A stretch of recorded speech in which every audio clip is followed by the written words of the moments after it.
So my name is Wanjiku Mutahi.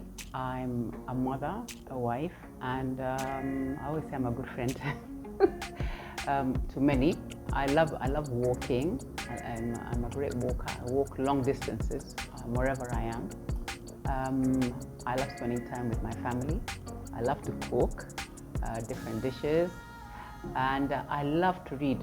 I'm a financier by background. I started my career as a financier many years ago and did different types of financing, from corporate, agricultural, etc. Before I discovered that actually my passion was in helping companies, or should I say just general average Kenyans, build up their wealth and their base through getting the kind of financing that works for them. So as I told you, somewhere along my banking career, I became very interested in what are the key factors that can actually help to alleviate our economy or our communities from poverty.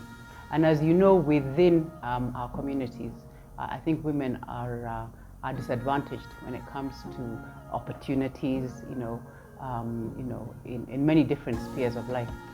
So we began working around that, and what you would find is I had worked a lot in microfinance, and microfinance was strongly oriented towards women, to trying to empower women, to ensure that they were able to improve their lives, through very many different means, not just financing, but also just capacity building up their knowledge base, building up their confidence, etc.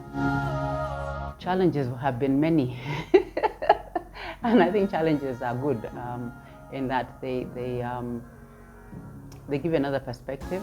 I think they make you a bit tougher in terms of what it is that you have to overcome. Well, I think it's very important for women to support other women and to make sure that you also open doors for them. I usually say that for decisions that favor women, it has to usually be more than 2 or 3 women in the room.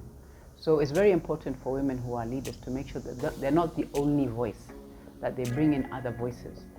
It's important to mentor the next generation, which is something that I'm very passionate about. It's very important to ensure that you're able to interact and people can learn from you if they can, and you can also learn from them.